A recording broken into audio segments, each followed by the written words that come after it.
Hello and welcome to A Body Like Bruce.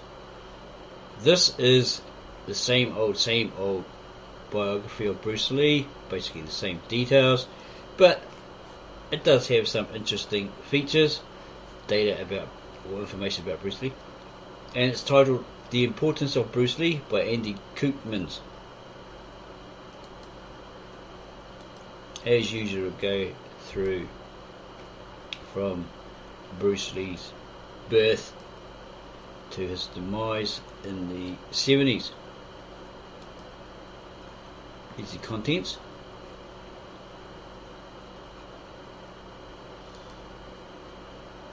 Forward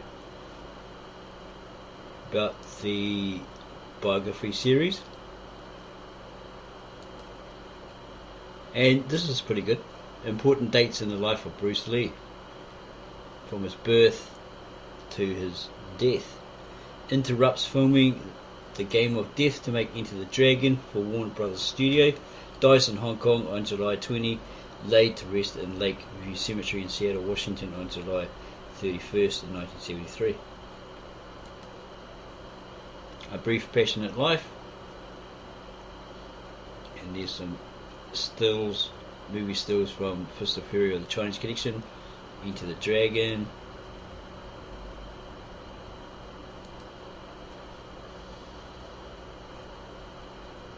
and where he was born, who he was born to, his parents, etc., and so forth. Interesting times. There was a Chinese curse that goes, "May you live during interesting times." Born at the height of World War II, just prior to the Japanese invasion of Hong Kong, Bruce Lee did indeed live in very interesting times. Hong Kong, located on the southeastern coast of China, became a British colony in 1842, and soon afterward the British opened Hong Kong as an imperial port. The port brought trade and a demand for labour, which meant more jobs and better wages for those living in Hong Kong than in any other parts of China. Many Chinese followed the promise of economic improvement and personal freedom into Hong Kong. Among these immigrants were Li Hoi Chun's and Grace Lee's families. That's Bruce Lee's parents. And then World War II and the Japanese came in. The cruel and oppressive rule of the Japanese during December 1941 and so forth. During this period, infuriated the Hong Kong Chinese, Japanese soldiers committed atrocities on the Hong Kong Chinese.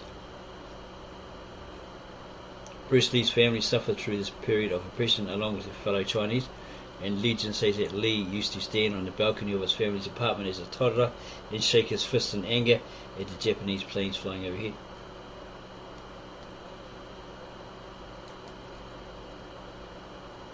And he was nicknamed Never Sit Still. Bruce Lee was a sickly child early on.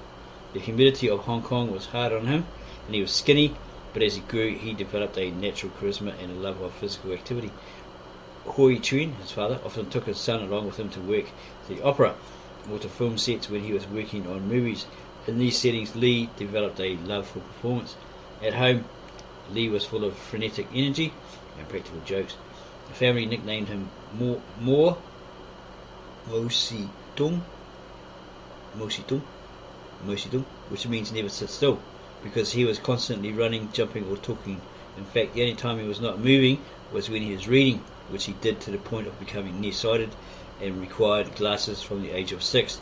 For the rest of his life, he would always wear thick glasses or contact lenses. And so forth.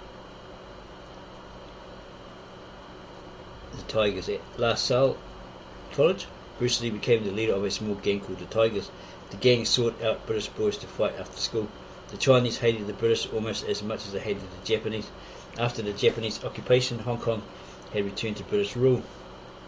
Even though life under the British was better than under the Japanese openly brutalised the Chinese people, while the British usually oppressed the Chinese in more subtle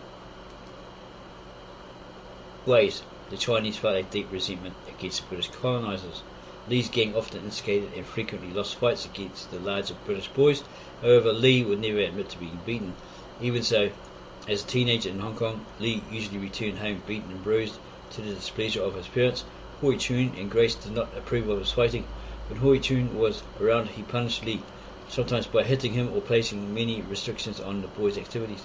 Grace, on the other hand, had a soft spot for her son, even though she did not like his fighting.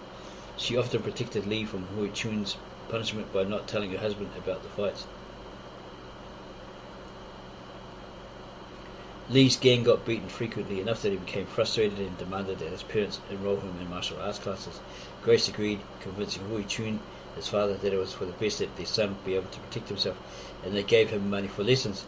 Lee persuaded his friend William Chung, Grandmaster William Chung, now, to introduce him to Yip Man, or Ip Man, Grandmaster of a Kung Fu system called Wing Chun.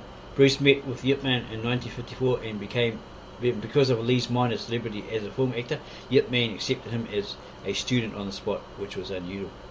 And he goes on about Wing Chun, the history of it. Bruce Lee was fighting crazy. He had a way with the girls.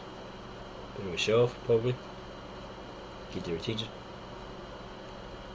Early lessons. We were reading it earlier, and he's saying that he was practicing Wing Chun. He told Hawkins Chun that he was going to go to America, be a dentist, and all this sort of stuff, and maybe teach Kung Fu. But Hawkins says, you only know the second form of Wing Chun Kung Fu. And he kept going back and forth, and he found that his skill hadn't improved or hadn't changed against the other students, the teachers, whatever, and he was out to beat them, right? And no matter how many times he went back, it's just like, it's just the same. So he had to modify it, Wing Chun, in order to beat them, to be better than them. Something along those lines. The Seattle years, when he's in the US, and he opens his first Jun Fan Kung Fu school. Ruby Chow, friend of the family, he worked as a dishwasher, apparently. Ruby Chow holds a bundle of Chinese long beans. Chow and her husband owned a Seattle restaurant where Lee worked as a busboy. He didn't like it, but he had to get money, he had to survive, right? If you can't say anything good about it, about anyone, I'd rather not talk about it. I took care of him, Bruce Lee, for 4 years and treated him like a second son. He was just not the sort of person you want your children to grow up like. He was wild and undisciplined. He had no respect. For Lee, working for Ruby Chow was an enormous change from his life in Hong Kong.